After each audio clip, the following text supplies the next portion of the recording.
vous enregistrez. Ok, non, bah c'est bon. Ok, ben Cédric, je te laisse introduire. Eh bien, merci Thomas pour cette présentation d'Azure Kubernetes. De notre côté, sur le Mug Tour, les choses qui arrivent très prochainement, c'est la venue du Microsoft Roadshow le 8 octobre à Tours. A priori en physique, mais peut-être que ça sera simplement en remote. On traitera principalement de programmation quantique et d'optimisation d'utilisation de GitHub. Je pense que ce sera les deux prochains sujets qui vont être traités par le Mug Tour. Donc mi-octobre. Et puis Thomas, à toi. Yes. Eh ben, merci Cédric et merci pour ton invitation à parler ici. Je me présente rapidement. Je m'appelle Thomas Ranou. Je suis architecte cloud et j'ai l'occasion de pas mal travailler avec Azure et AWS notamment. Et aujourd'hui, on va parler d'AKS, qui est le service manager Kubernetes dans Azure. Par ailleurs, j'écris pas mal d'articles sur mon blog que vous retrouverez ici. Je vous invite à y faire un tour si le sujet Azure vous intéresse. Voilà, vous y trouverez pas mal d'informations. Donc Kubernetes, rapidement, vous n'hésitez pas à m'interrompre si vous avez des questions, n'hésitez pas. Une petite introduction, Docker, donc vous connaissez, permet de gérer nos conteneurs applicatifs, de les déployer sur des environnements quels qu'ils soient. Mais le problème, c'est que au-delà de nos beaux conteneurs, eh bien, le souci, c'est la gestion de leur cycle de vie sur nos plateformes. C'est-à-dire que si on a un ou deux conteneurs, ça ne sera pas trop compliqué. Mais si on en a des dizaines, des centaines, des milliers à orchestrer, donc à gérer le fait qu'ils soient opérationnels, ça peut vite devenir très compliqué. Il y a également une autre problématique, c'est la gestion de la montée en charge de nos applications conteneurisées. Donc, comment savoir à quel moment on doit démarrer un nouveau conteneur ou en supprimer un. Ça, c'est des questions auxquelles Docker ne sait pas répondre seul. Et c'est là le but de Kubernetes, qui est donc un orchestrateur qui a été écrit par Google, qui à l'origine donc s'appelait Borg et qui en fait ils ont rendu le code source de cet outil public et l'ont offert à la Cloud Computing Foundation. Et voilà, maintenant c'est un produit qu'on peut exécuter on-premise comme sur un provider cloud, que ce soit GCP, Azure, AWS, voilà.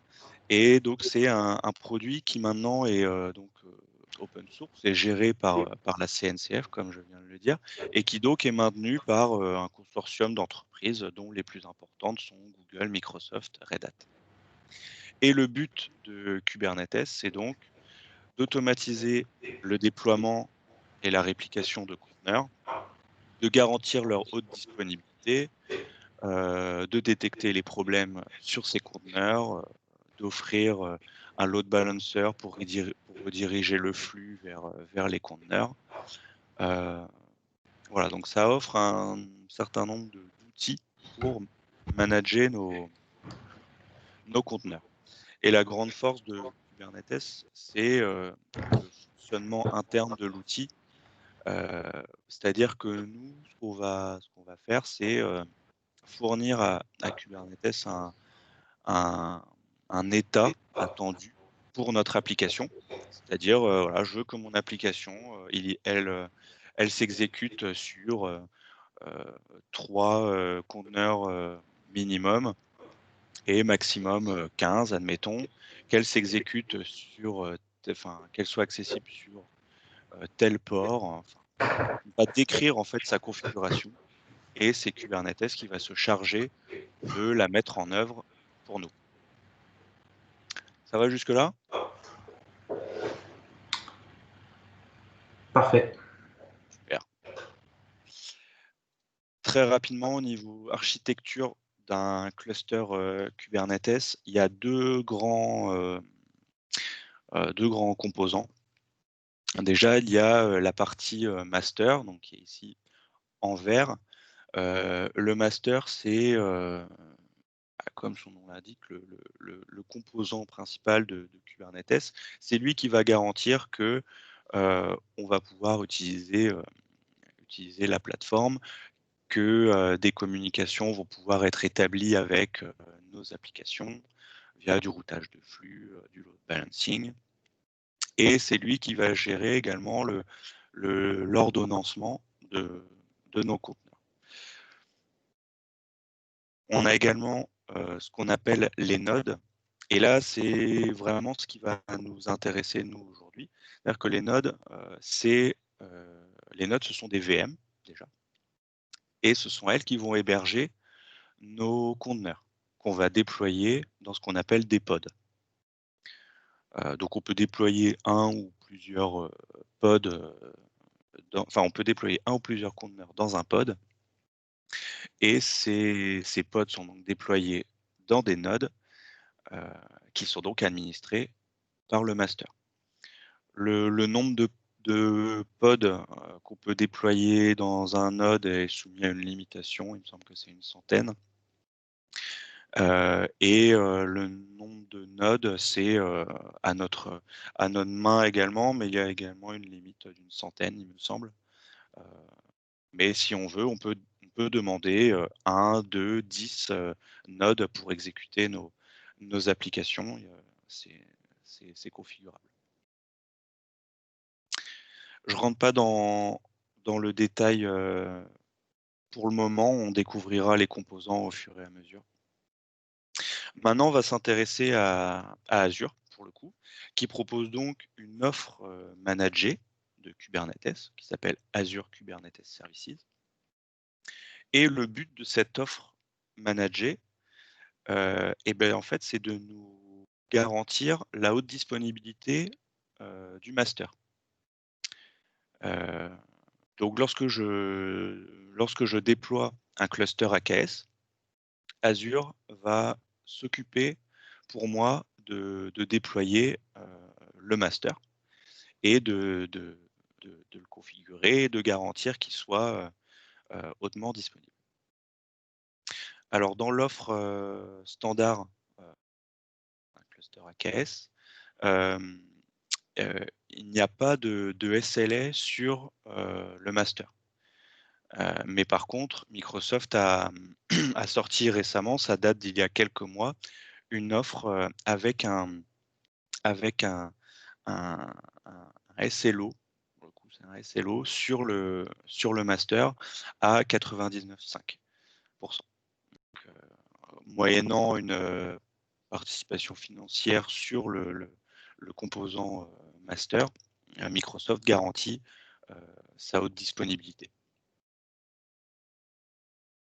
Par rapport aux nodes, on a également des SLA, mais là, ce sont pas des SLA qui sont liés à AKS. Ce sont des SLA qui sont liés au VM, puisque je vous disais juste avant que les nodes ici, ce sont des machines virtuelles. Donc, sur ces VM, on a un SLA de base à 99,9%. Et si on configure le déploiement dans des availability zones, on a un SLA à 99,99%, ce qui correspond à 1 heure d'indisponibilité sur un an, il me semble. La notion d'availability zone, est-ce que vous savez ce que c'est ou je l'explique?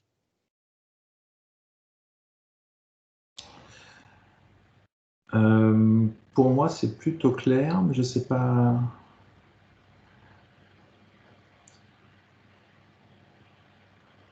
Tu veux peut-être dire quelques mots éventuellement? Ouais, je vais compléter.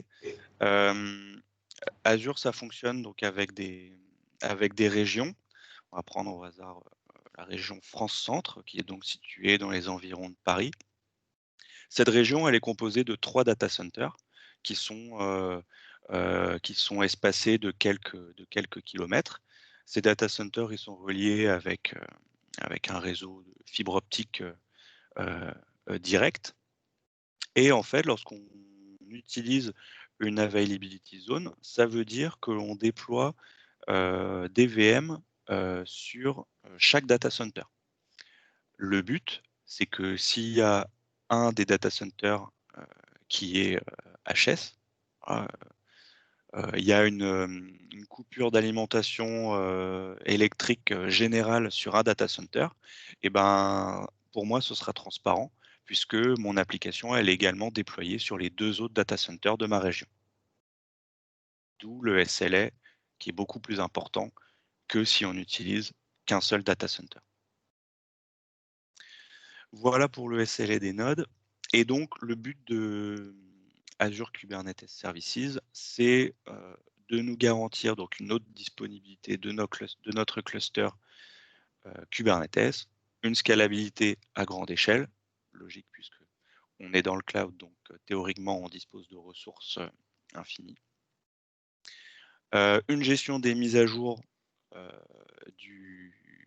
de mon cluster, donc de mon Kubernetes, et un monitoring applicatif, on va dire, intégré plus facilement grâce à la solution Azure Monitor, par exemple.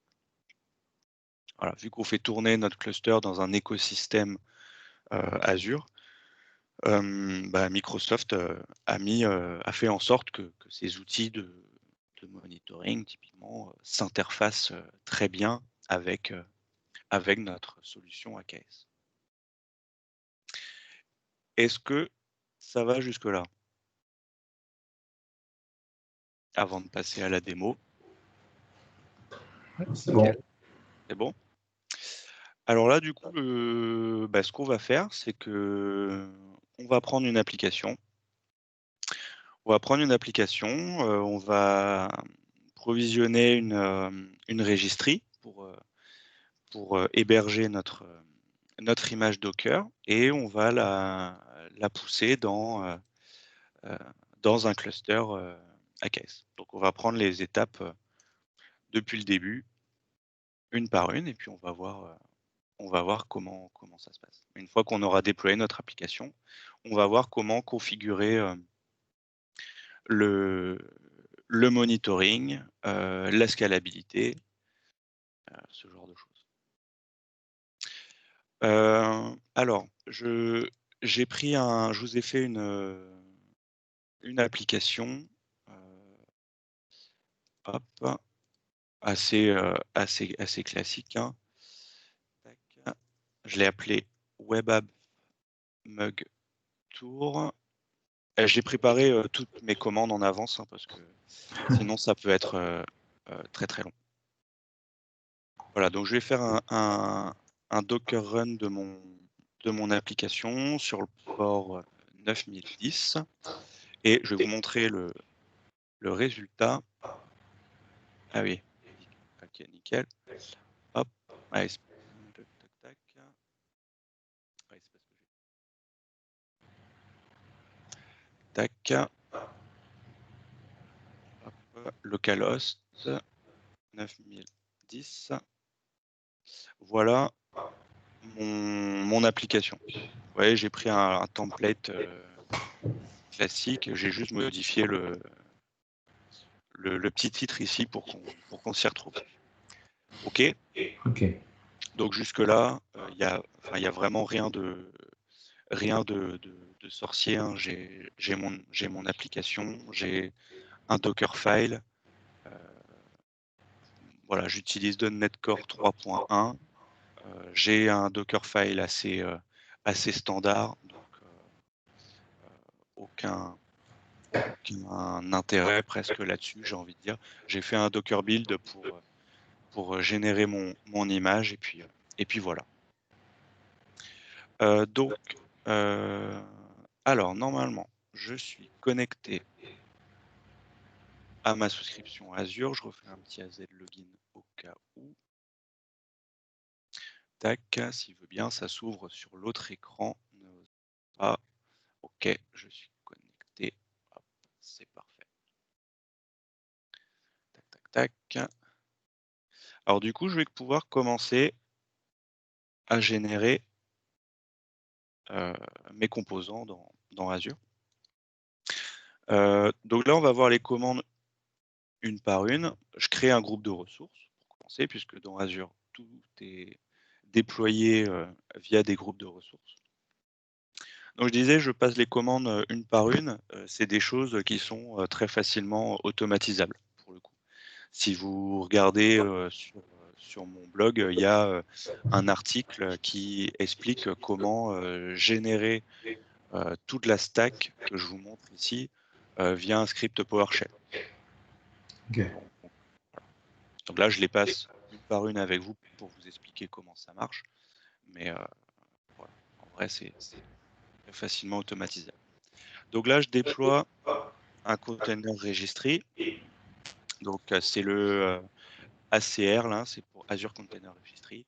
Donc je fais un create, je vais l'appeler Container Registry Mug Tour et je la déploie dans mon ressource groupe démo que je viens d'exécuter juste avant. Alors, on a une question en ligne pendant que tu Ouais, présentes, Thomas, qui ouais. demande si on peut déployer avec Terraform. Ouais, bien sûr, ouais. Alors, oula, tac, ah ouais, mince. Ok. Ouais, on peut complètement faire ça. Alors,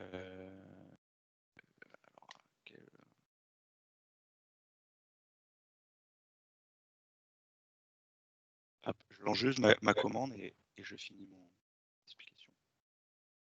Alors, on peut tout à fait faire ça et du coup, je fais un peu de teasing. Je t'ai parlé tout à l'heure d'un autre talk où on s'intéresse plutôt aux aspects DevOps avec AKS. Et bah, du coup, pour tout vous dire, dans cette présentation, je fais un script Terraform pour déployer le cluster. J'automatise son déploiement avec Azure DevOps et derrière également le déploiement d'applications. Donc c'est complètement faisable avec Terraform. Je vous montrerai le script à la fin si ça vous intéresse. Ah, super, merci. Tac, tac, tac. Donc là, j'ai ma container registry qui est générée. Je m'y connecte. Alors là, du coup, je vais m'y connecter via ma souscription Azure. Vu que je suis connecté et que c'est moi qui ai créé ma registry, là, je peux m'y connecter directement. Comme ça, il n'y a pas de souci. Alors maintenant, je vais taguer mon image Docker que j'ai générée tout à l'heure. Donc, je l'ai appelé Web App Mug Tour. Tac, tac, tac. Ouais, c'est bien ça, Web App Mug Tour. Et donc, je la tag avec les informations de ma registry. Hop.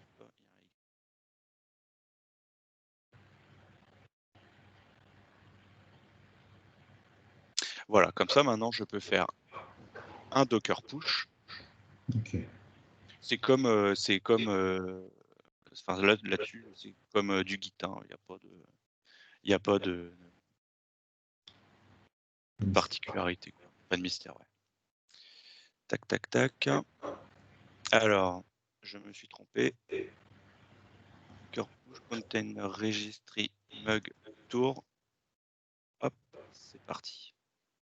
Donc là, mon image que j'ai générée tout à l'heure, je l'envoie sur mon repo. Alors, je vais vous montrer dans le portail Azure rapidement ce qu'on peut trouver du coup. Hop, pendant qu'il déploie ça, je vous montre très rapidement.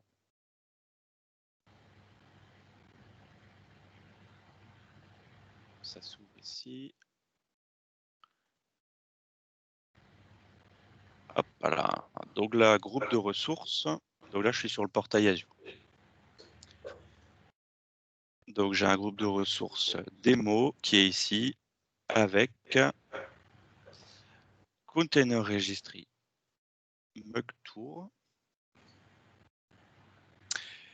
Et donc, voilà, ça a dû terminer puisqu'ici, il me dit que j'ai utilisé un peu de mon espace. Et du coup, sur mon repo, voilà, j'ai Web App Kubernetes que je viens de vous pousser en V1. Donc voilà, c'est ce qu'on retrouve ici. Et le chemin est là. Ok. Voilà, il a fini le upload. Donc ça, c'est notre première étape. On a poussé notre image de notre application dans l'Azure Container Registry.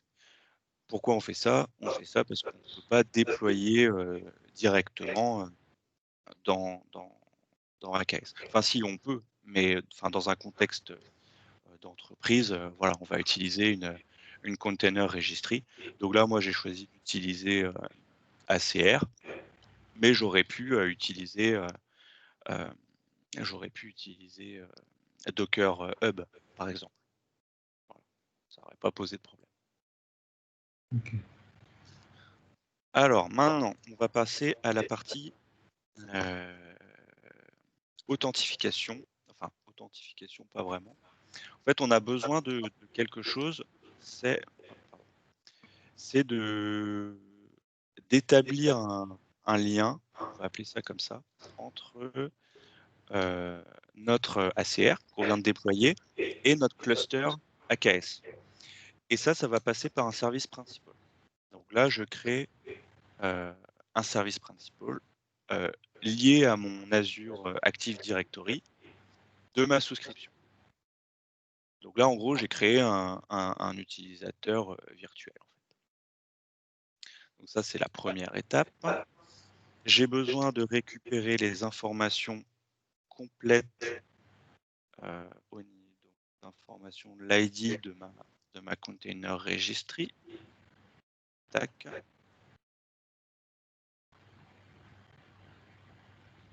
Voilà, donc il va me renvoyer une chaîne de caractères qui identifie de façon unique ma container registry.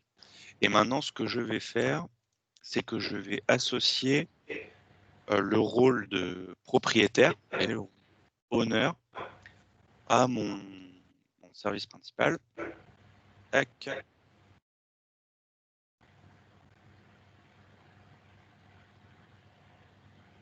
Je le positionne ici. Et donc, mon ACR, hop, je le mets là. Alors, pourquoi je fais ça? Enfin, qu'est-ce que je fais en fait? Je dis que mon utilisateur, on va appeler ça comme ça, mon utilisateur que je viens de créer, je lui donne tous les droits sur ma container registry. Et maintenant, là, on arrive dans le nerf de la guerre. En fait, je vais créer mon service AKS, ici, AKS. Je vais le créer avec ce service principal également en propriétaire. Et du coup, c'est grâce à ça que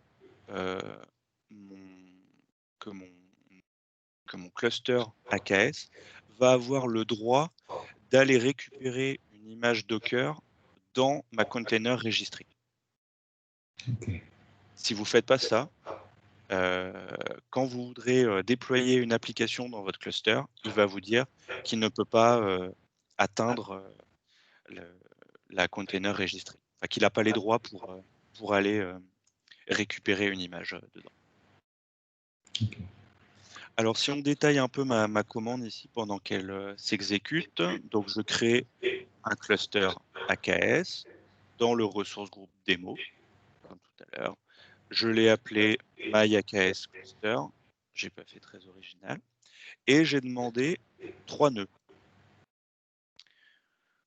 3 nœuds, donc ça veut dire que j'aurai 3 VM ici en bleu là. J'en aurai 3 pour pouvoir déployer mes applications. Et du coup, lorsque je vais demander le déploiement d'applications dans mon cluster, il va automatiquement se dispatcher sur mes 3 nœuds. Ça, s'il y a un des nœuds qui tombe, il y en a 2 autres qui sont toujours disponibles pour assurer la continuité d'activité. Qu'est-ce qu'il y a d'autre d'intéressant? Voilà, j'ai activé le monitoring. On verra tout à l'heure à quoi ça sert. Voilà, donc là, il va faire ça. Il va faire ça. Et moi, pendant ce temps, je vais vous montrer comment on va déployer, comment on va déployer notre image Docker qu'on a poussée dans notre registry vers AKS. Alors ça, du coup, ça passe par un script YAML. Alors le YAML, c'est un langage assez particulier,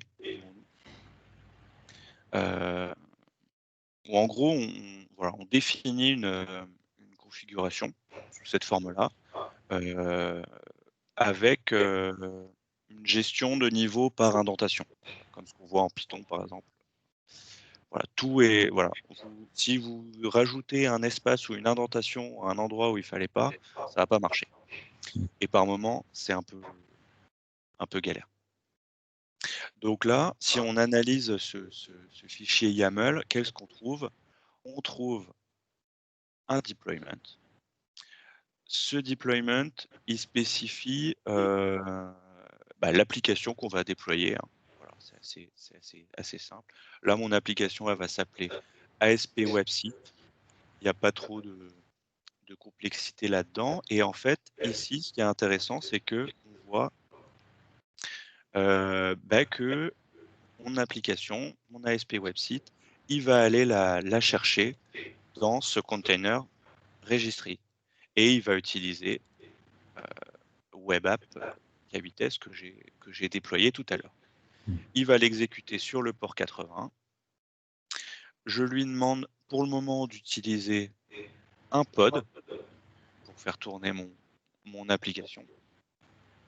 Voilà, j'aurais pu mettre 1, 2, 10, 50. Ça aurait fonctionné de la même manière. Là, je lui en demande un pour le moment. Vous comprendrez tout à l'heure pourquoi. Et je vais lui associer des informations sur les ressources qu'il peut utiliser. Donc, il y a 2 informations. Le request, ça c'est ce qu'il va avoir comme puissance de calcul allouée par le cluster. Donc là, il va avoir 250 M CPU. Alors la notation est un peu bizarre. Ça, du coup, ça correspond à un quart de vCPU. Si j'avais voulu qu'il ait un vCPU dans sa totalité, il aurait fallu que je mette 1000 ou tout simplement 1.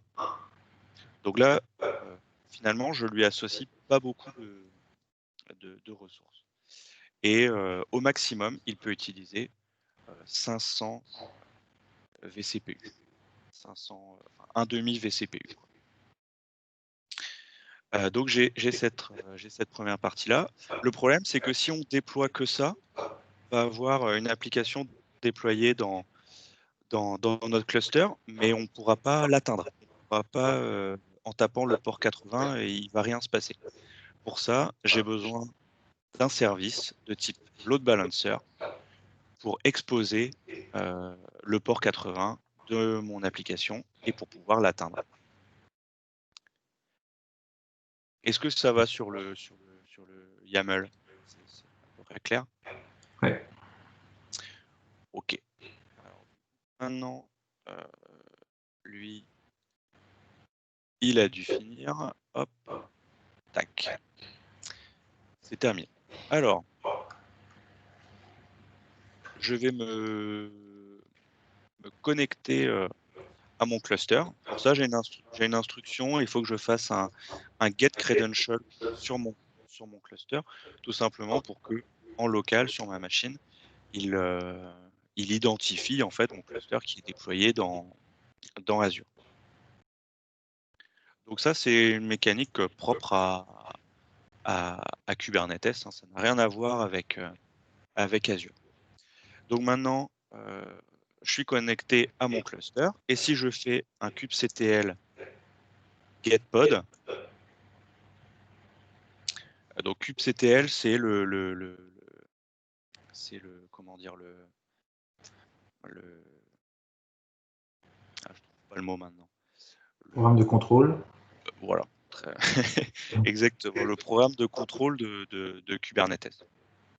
Donc là, j'utilise des commandes spécifiques Kubernetes.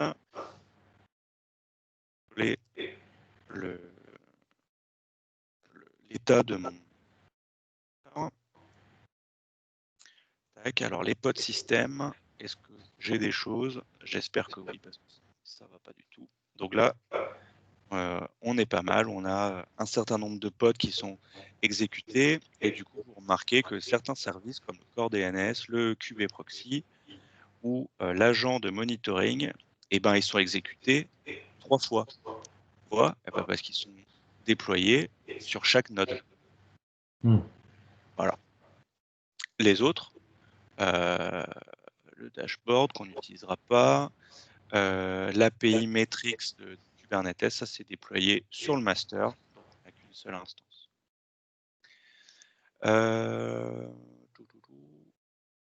Et ben on va déployer notre application. Donc pour le déploiement, c'est super simple. On fait un kubectl apply et on va déployer mon fichier YAML qui s'appelle deploy to AKS. Si je ne me trompe pas, c'est celui-là, deploy to AKS. J'ai bien modifié ici ma container registry. Hop. De toute façon, on va savoir assez vite si ça marche ou pas. Mais a priori, ça devrait le faire.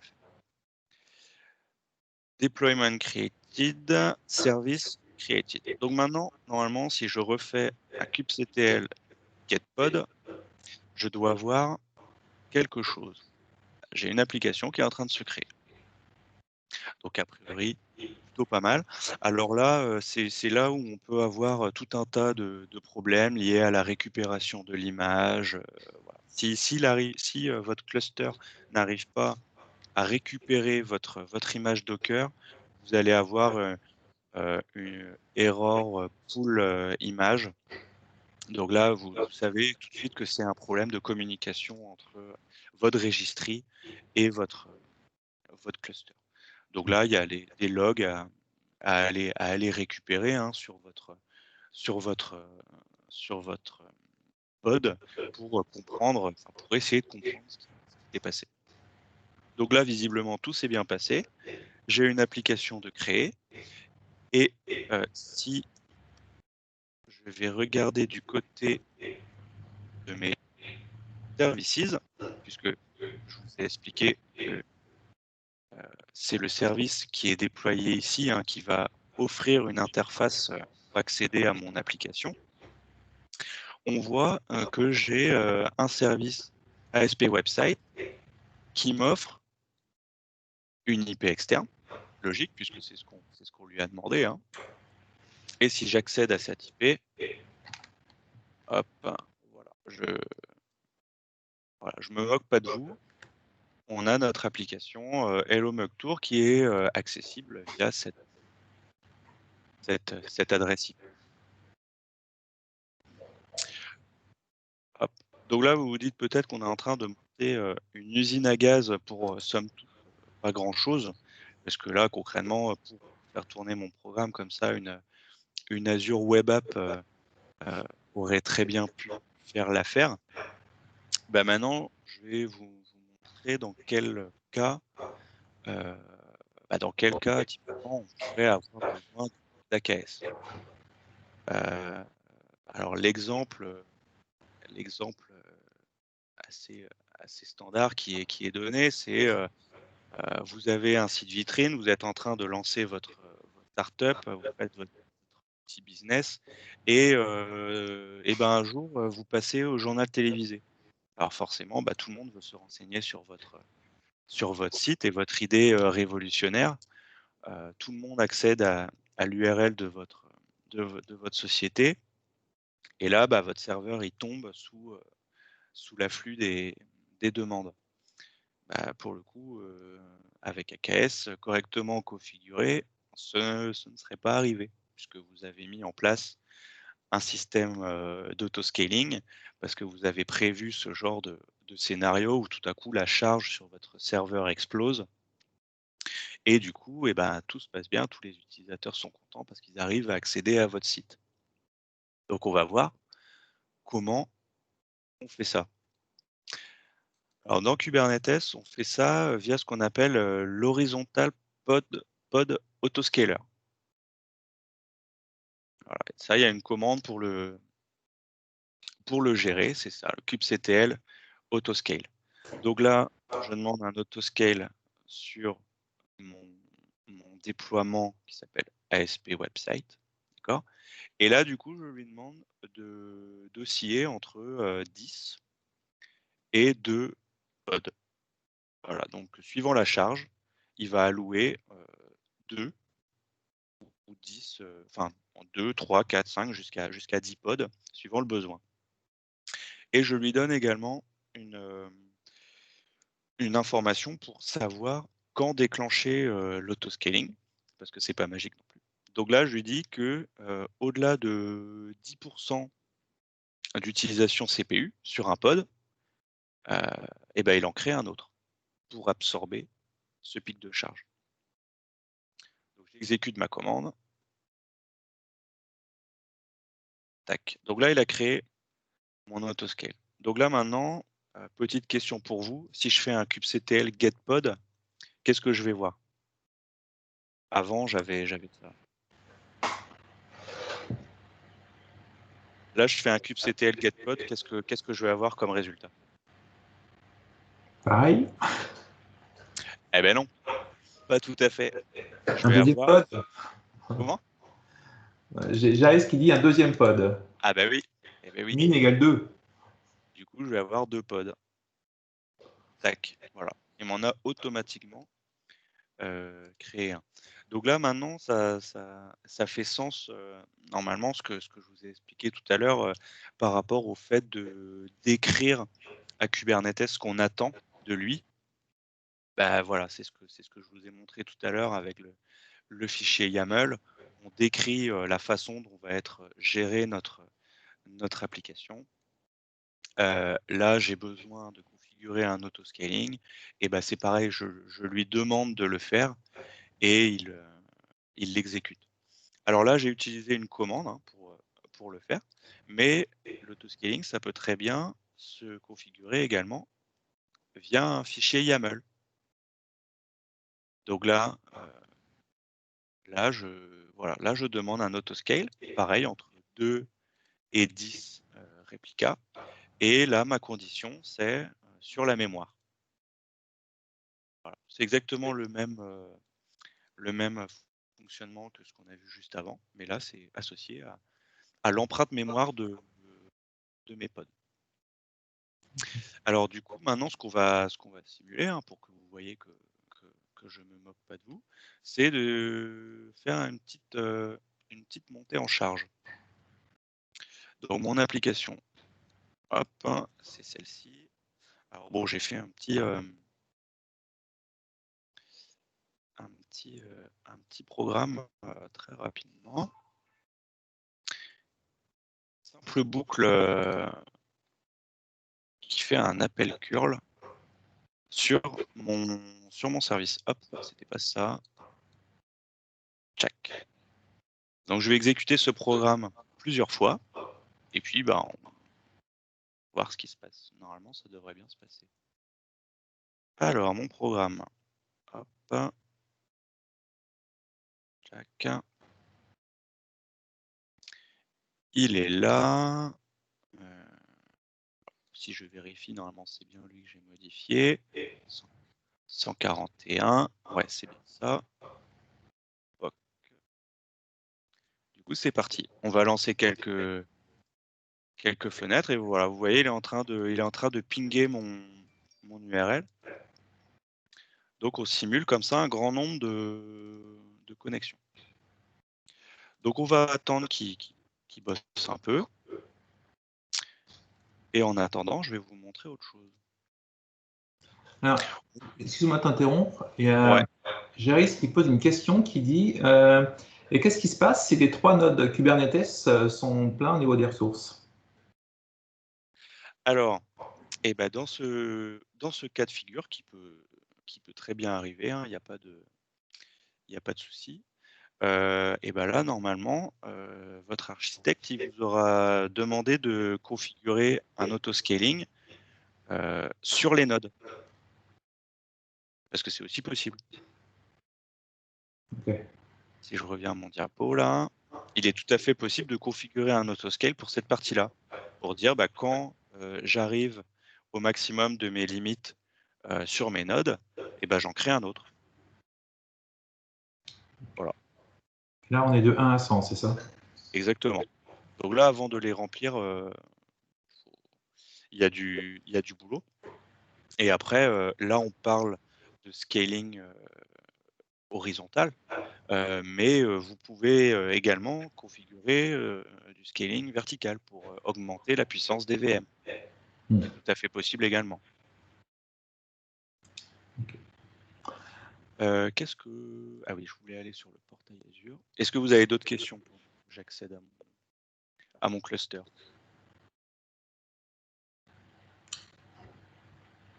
Non, visiblement pas de questions supplémentaires. Ok, alors je vous montre le portail Azure, notre groupe de ressources démo. Donc on a notre registry, notre cluster, qui est accessible ici.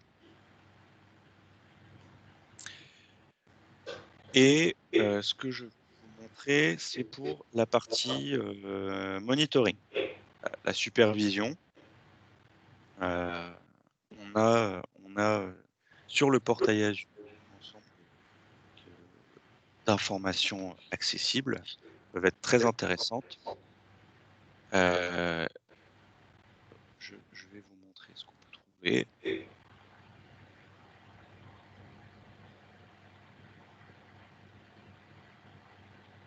Donc là, j'ai une interface. C'est une interface qui va me présenter en fait l'état de santé de mon cluster, de mes nœuds, de mes conteneurs que j'ai déployés, et qui va permettre également, s'il le veut bien, voilà, de voir les informations en live en fait sur mes pods, récupérer les logs et me les afficher s'il a envie d'exécution. Bon bah là forcément c'est l'effet démo, il veut pas.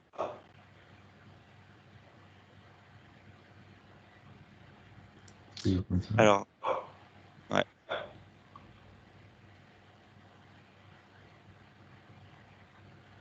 Alors là, vous voyez, mes pods, malgré la sollicitation, ils plafonnent à 7% de taux d'utilisation CPU. Du coup, là, forcément, il n'a pas autoscalé. Alors, du coup, c'est un cas qui s'est déjà produit. Également, du coup, on va forcer un peu les choses. Je vais configurer un autoscaling un petit peu plus faible.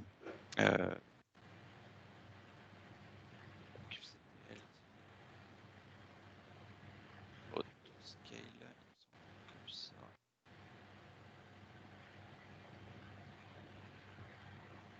Est-ce que c'est ça?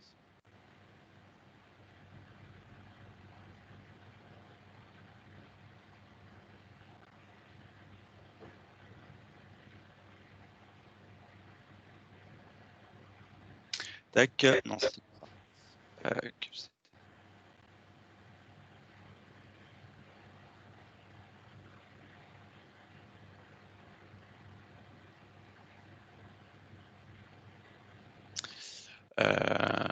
Hop. Ah, c'est delete HPA, je crois.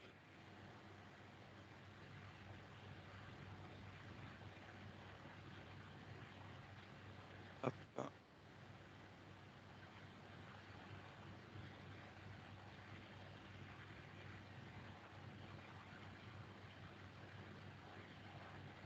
Ouais, c'est ça. Donc, j'ai supprimé mon autoscaling et du coup, je vais le recréer cette fois-ci avec allez, à 2% d'utilisation CPU, il scale. Donc là, ça devrait marcher un petit peu. Voilà. Donc, si je reviens sur mon interface, est-ce qu'il a bien voulu produire quelque chose? Tac, déploiement. Si je reviens dessus. En cours d'exécution, 0 événement. On va attendre. Et vu qu'il n'avait pas scalé, peut-être pour ça qu'il affichait rien.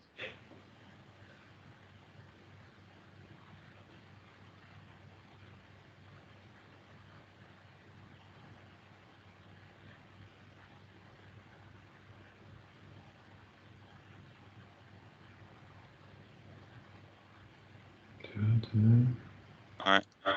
2%, bon, ça devrait grimper.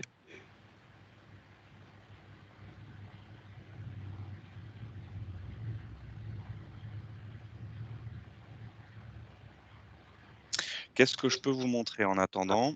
Il est possible de configurer des alertes sur son cluster, mais voilà, ça c'est des comportements, on va dire, génériques à Azure. Il n'y a pas de particularité là-dessus. Il est possible de générer ses propres graphiques de métriques, surveiller des informations en particulier remontées par l'API serveur du cluster, typiquement le nombre d'appels HTTP, les erreurs HTTP, ce genre de choses. Parce que dans information, ici, on a des métriques, mais vous voyez, c'est standard, quoi. C'est pourcentage d'utilisation CPU, la mémoire, le nombre de pods. Alors, est-ce qu'il s'est passé quelque chose? Ah, bon, bah là, du coup, j'en ai 3.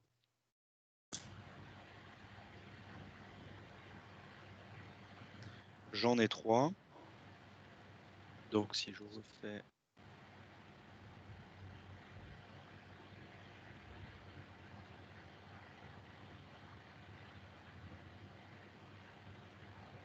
un getPod, j'en ai bien 3, effectivement. Maintenant, j'ai 3 pods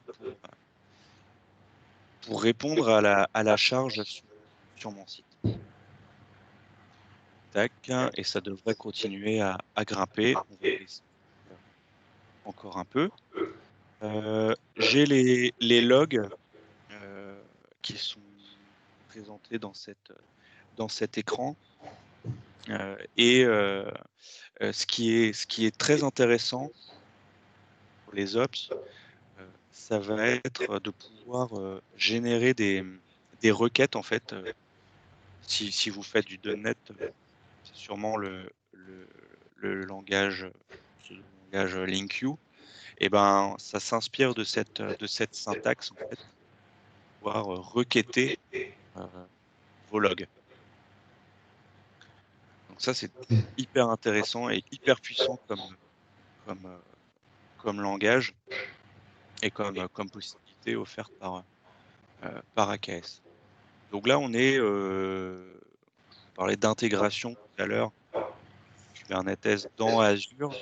Voilà, c'est aussi intéressant à ce niveau-là. C'est par rapport à toutes ces fonctionnalités qu'offre Azure, en plus d'héberger le cluster. En fait.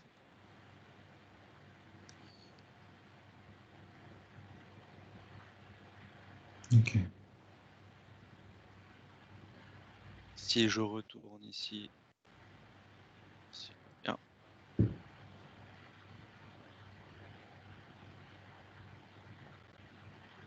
Hop.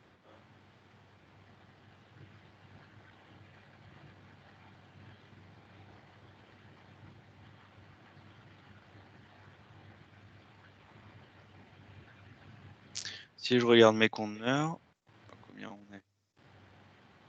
Tac. ASP website, il y en a 1, 2, 3, 4, 5. Ah bah, il est arrivé à 7.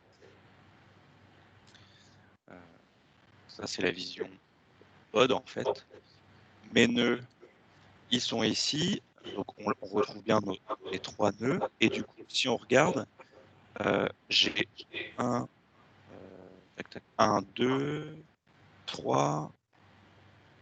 Voilà, j'ai 3 pods qui sont déployés sur le premier nœud. J'en ai 4 autres qui sont déployés sur le deuxième. Vous voyez, il a réparti en fait sur les différentes VM mes déploiements. Ça, c'est chouette. Si, ma première machine ici, je la coupe, bah, mon service, il continue de fonctionner. Et ça, c'est super chouette. Donc maintenant, lorsque j'accède à mon URL ici, tac, qui est où? Qui n'est plus là. Et ben en fait, j'ai 7 ou 8 pods pour maintenant qui sont capables de répondre à cette sollicitation. Et vous avez vu qu'on ne s'est pas lancé dans la configuration d'un load balancer. Enfin, on n'a quasiment rien fait en fait à part d'écrire un template YAML qui explique ce dont j'ai besoin. Et mon application, elle scale, j'ai rien à faire. C'est Kubernetes qui se gère de détecter les services et de les inclure dans la configuration du load balancer. En fait. Moi, j'ai rien à faire. Donc ça, c'est super puissant.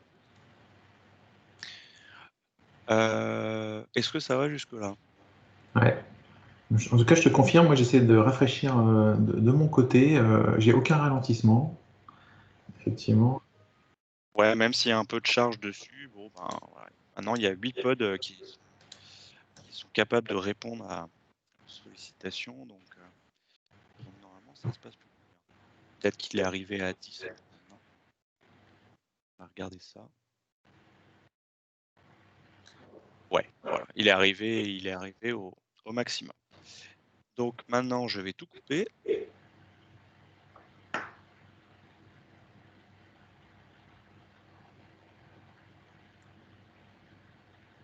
Ça sert à rien de faire travailler mon PC.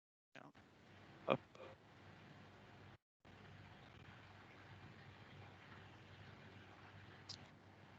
Et puis, on va revenir à nos slides, puisqu'il y a un certain nombre de choses dont je peux encore parler. Ah, il est déjà 20 heures. Je vais survoler certaines choses. Vous ferez les recherches derrière si ça vous intéresse. Des fonctionnalités spécifiques Kubernetes, dans les choses essentielles, voilà, on retrouve les probes. Liveness probe, readiness probe. Liveness probe, c'est un composant qui scrute en fait si votre conteneur est opérationnel. Ça, vous le configurez, vous lui dites appelle cette URL et suivant le retour, si c'est un 200, ça veut dire que tout va bien. Si c'est pas un 200, ça veut dire qu'il y a un problème avec mon pod et à ce moment-là, Kubernetes va être capable de le relancer. Ça, c'est une fonctionnalité hyper importante quand on configure du Kubernetes. Une autre fonctionnalité, c'est le readiness probe. C'est au démarrage de mon pod, on peut imaginer que mon application elle fasse un certain nombre de choses. Récupérer des informations dans la base, vérifier des droits, peu importe. Et du coup, le readiness probe nous permet de spécifier en fait à quel moment notre application est opérationnelle et va pouvoir recevoir du trafic depuis le load balancer. Tant que ce probe n'a pas été vérifié, mon appli, elle n'est pas joignable. Ça peut éviter un un effet qui est que mon pod, il est en train de se lancer, le load balancer, il lui envoie tout de suite du trafic réseau et il se vautre parce qu'il n'est pas prêt à le traiter, par exemple. Ensuite, on peut définir des quotas sur les ressources, voilà, pour pas que vos devs sollicitent trop votre cluster. Voilà. Istio, je n'en parle pas aujourd'hui, mais très rapidement, c'est un, un ensemble de composants pour administrer, oui, son cluster et définir des règles de routage, par exemple, dans le cas d'un déploiement en blue-green, faire facilement une cartographie de ces composants, gérer nativement de l'HTTPS, c'est-à-dire que vous, votre application, vous la déployez telle quelle, c'est du HTTP, et ben avec Istio, configuré dans votre cluster, il va s'assurer que tout le trafic vers votre application, c'est du HTTPS. Tout ce qui sort, c'est du HTTPS aussi. Et ça, c'est hyper intéressant. Pour le monitoring, des solutions externes existent. Les deux plus connues, c'est Prometheus et Grafana. Je vous encourage vivement à étudier ces outils. Aujourd'hui, c'est vraiment indispensable. Le cluster autoscale, on en a parlé tout à l'heure rapidement, c'est l'autoscaling sur les nodes. Voilà, j'avais prévu de vous en parler ici. Donc là, je spécifie un autoscale sur mes nodes entre 1 et 5 nodes. Donc, suivant la charge, il va être capable de provisionner plus ou moins de VM. Pour faire ces tests de debug, parce que là, mon application, elle était toute prête, mais dans la vraie vie, on a besoin de tester son programme et de le déployer dans un cluster local. Bon, maintenant, avec Docker, c'est hyper simple. Hop, si on regarde les settings, vous voyez que ici, maintenant, avec Docker, j'ai nativement un cluster Kubernetes de disponible. Donc, le fichier YAML que je vous ai montré tout à l'heure, si je veux le déployer localement, j'avais le truc, il est là, deploy local. Voilà, en fait, j'ai juste qu'à spécifier le nom de mon image Docker. Donc là, ça aurait été tout simplement, tac, ceci. Et voilà, j'aurais déployé mon application dans mon cluster en local sur ma machine. Donc là, on teste Kubernetes. Et ensuite, pour tester AKS en lui-même, là, il faut faire pour le coup un vrai déploiement dans Azure. Logique. Tout ce qui est sécurité, faut s'intéresser au droit RBAC avec l'Azure Active Directory. On peut définir des policies, qui s'appellent des policies Azure sur vos pods. Ça va vous permettre de vérifier tout un tas de choses comme le nommage, les ressources demandées, ce genre de choses, et restreindre les accès et les déploiements dans votre souscription Azure. Ah, ça, c'est très intéressant pour les ops également. Au niveau déploiement, il y a quelque chose qui est très intéressant, c'est Helm, parce qu'au bout d'un certain temps, nos templates YAML comme ceci, ça peut devenir assez lourd. Donc, il peut être intéressant de les packager avec une solution qui s'appelle Helm. Donc, vous avez en fait des templates YAML, vous avez des variables à côté et vous utilisez Helm pour générer un YAML qui va déployer vos applications sur votre cluster. Et puis, on parlait d'intégration dans l'écosystème Microsoft. Et AKS s'interface très bien avec Azure DevOps pour provisionner le cluster et pour y déployer les applications.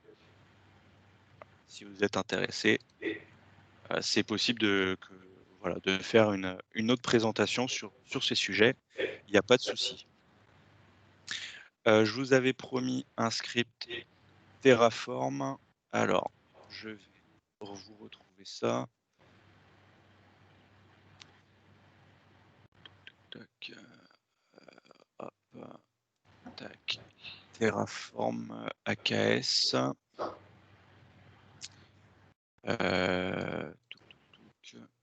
J'ouvre les fichiers.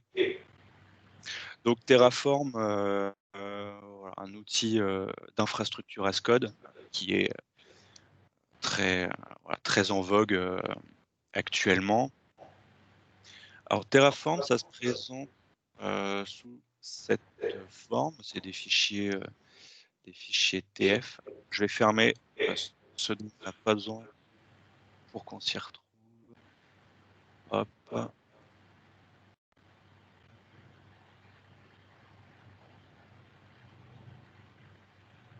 Voilà, donc on a voilà, ça c'est un script Terraform.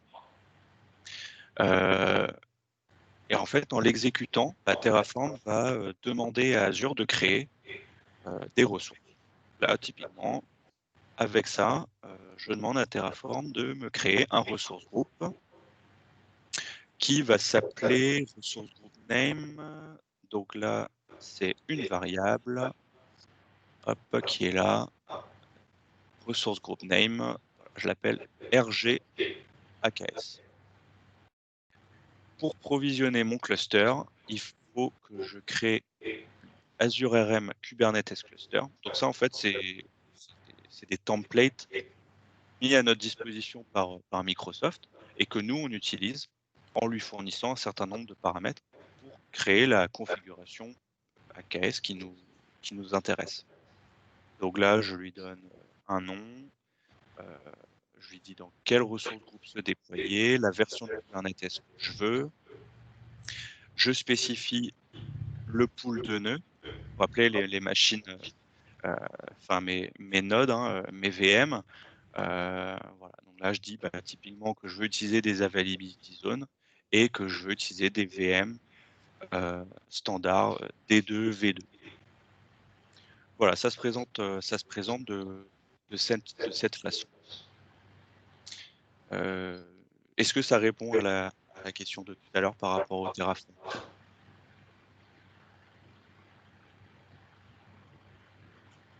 Alors, je vois pas de réponse sur le chat, mais j'ai l'impression, en tout cas, moi j'ai l'impression d'avoir compris. Ok. Bon, de toute façon, c'est de la description d'infrastructure que vous faites avec Terraform et en lui précisant le provider, comme ici, là je demande un déploiement sur Azure, et ben il va être capable de déployer mon infra dans Azure, dans la souscription que je lui aurais demandé, qui est configuré ah non, là je l'avais configuré. Voilà. Et dernier slide.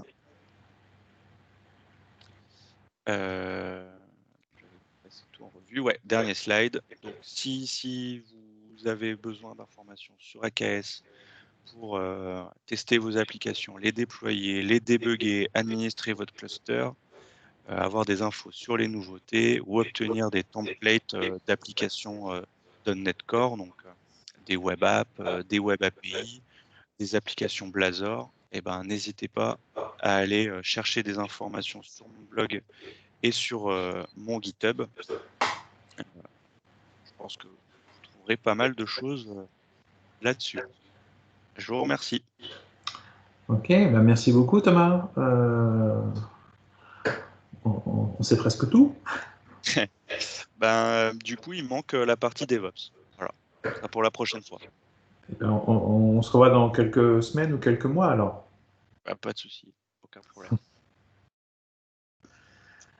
Est-ce J'ai que vous avez des questions? 2 personnes qui disent merci. Et moi j'ai une question très. Alors c'est pas très clair dans ma tête, donc j'ai souvent posé une question Lorsque tu déploies tu autoscale, est-ce que tu peux mettre comme trigger, hein, par exemple, un nombre de messages sur un réseau RabbitMQ ou un truc comme Ouais, ça? Tu vois? ouais, complètement. Là, j'ai montré les, comment dire, les conditions d'autoscale classiques, enfin basiques prévues par Kubernetes, donc le CPU et la RAM. Après, tu peux tout à fait l'interfacer avec, avec, euh, avec un composant externe comme RabbitMQ pour conditionner l'autoscaling. Alors, ça se fait avec une solution qui s'appelle KEDA. D'accord. KEDA pour Kubernetes Event Driven Autoscaling. Il me semble que c'est quelque chose comme ça. Ça, c'est présent dans l'offre Azure? KEDA, Kubernetes Based Event. Ah oui, Kubernetes Event Driven Autoscaling. Ok. Et ça, il me semble pas que ça soit géré par Microsoft, mais je peux me tromper. En tout cas, c'est intégré, tu peux l'intégrer dans AKS pour gérer cet autoscaling de cette façon-là. Ouais. Donc, ça peut être super sympa, ça. Ah bah ouais. Ouais, parce que du coup, tu demandes ce que tu veux. Si tu veux que ce soit sur des retours HTTP, si tu veux que ce soit par rapport à du trafic réseau, à des nombres de messages dans une queue, je sais pas moi, des fichiers sur disque, si tu as envie, tu peux. Ouais. L'autoscaling, c'est quand même, ouais, c'est la fonctionnalité presque principale de Kubernetes, en fait, avec effectivement la persistance en cas de défaillance d'une node. Ouais. Bah, c'est ce qui va conditionner le fait que tu aies besoin de monter un cluster AKS, quoi. Parce que si tu n'as pas ce besoin, tu n'en as pas besoin. Enfin, ouais, si tu n'as pas le besoin d'autoscaling, je vois pas trop dans quelles autres conditions tu as besoin d'un cluster AKS, quoi. C'est vraiment la fonctionnalité principale. Une question bêtement financière. On va dire que tu provisionnes 10 pods et qu'en fait, tu n'en consommes que 2. Financièrement, tu en consommes 2 ou 10. Il y a une différence au niveau de la facturation ou pas?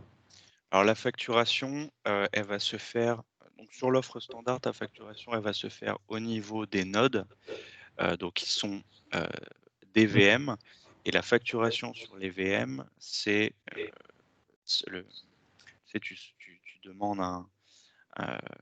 tu demandes des ressources CPU et RAM, donc déjà tu as ce pricing-là, et en plus tu vas avoir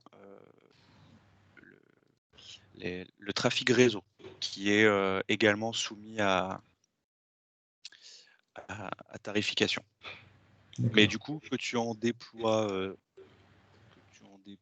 2 ou 10, tu as réservé de la puissance de calcul sur ta VM, donc ça va être quasiment pareil. Ce qui va différencier un peu la facture, c'est le trafic réseau, parce que si tu n'en as que 2, ben forcément, tu as moins de trafic que si tu en avais 10, quoi. Ouais, c'est clair. Ouais, c'est la partie qui permet d'ajuster un peu. On a une question sur le chat Ouais. qui est la partie managée de AKS s'arrête où? Où contrôle les nodes de Kubernetes? Jusqu'où? Ou jusqu'aux nodes Kubernetes. Alors, excuse-moi, genre, si une faille de sécurité est découverte sur Kubernetes, on doit redéployer nous-mêmes les nodes ou AKS s'en occupe pour mettre à jour. Alors, c'est une très bonne question. Il y a une faille de sécurité donc, qui est découverte sur Kubernetes. Il est mis à jour, donc on change de version. Donc là, Microsoft va te déployer la mise à jour. Par contre, ce sera à toi de redémarrer tes nodes pour appliquer cette mise à jour. Donc, si tu le fais pas, il il se passe rien, quoi. Microsoft met à ta disposition la mise à jour.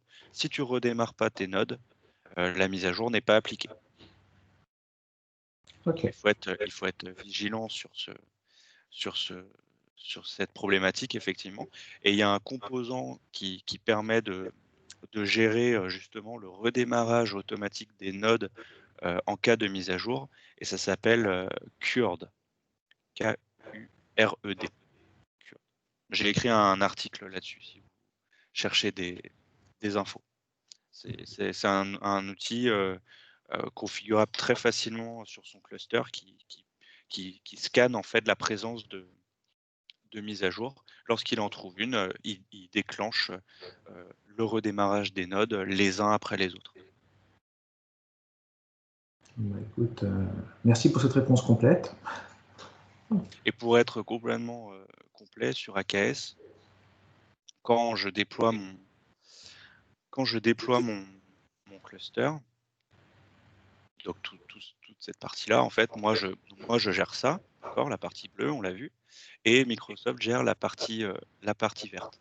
Et en fait, les Kubernetes Master, donc c'est aussi des VM, et ces VM, et ben en fait, ce sont les nodes d'un méga cluster AKS qui est géré par Microsoft.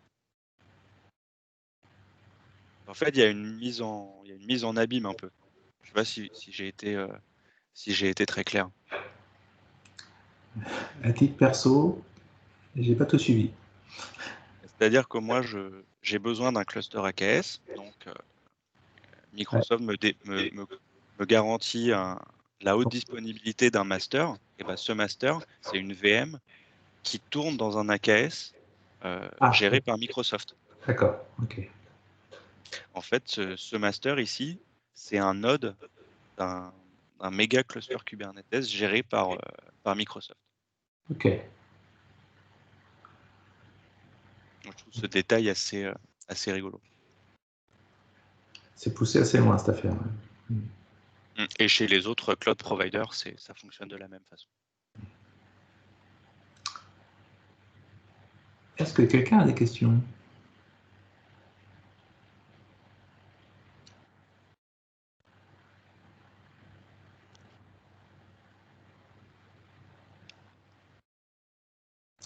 Ah, alors, dernière question sur la partie réseau. Lorsque tu as déployé un load balancer sur Kubernetes, ça a déployé un load balancer managé sur Azure? Non. Ça a déployé un composant load balancer dans mon cluster pour gérer le fait qu'il y ait des appels qui puissent rentrer de l'extérieur et taper mes pods. Donc c'est bien un load balancer spécifique à Kubernetes et c'est pas celui d'Azure dispo habituellement. Ouais. Et c'est un load balancer interne à mon cluster. Ok. Après, je peux très bien configurer un autre load balancer Azure externe à mon cluster pour rediriger des flux vers AKS. C'est pas impossible. Ah, tu crées des clusters dans chacune des régions du monde et tu mets un load balancer devant et tu. Par exemple. Ouais. Alors là, il faut avoir quand même des besoins d'infrastructure conséquents pour en arriver là, mais c'est une architecture possible. Ouais. Je pense que la facture doit être un petit peu intéressante.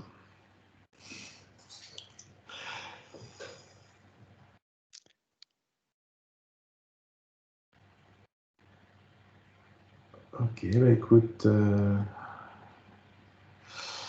Bah écoute, merci en tout cas. Je pense qu'on n'a plus d'autres questions. Avec plaisir. Super. Et ben, Avec plaisir. Et puis bah tu me tiens au courant pour la suite. ouais, parfait. Merci à tous. Merci encore. Bonne soirée. Bonne soirée.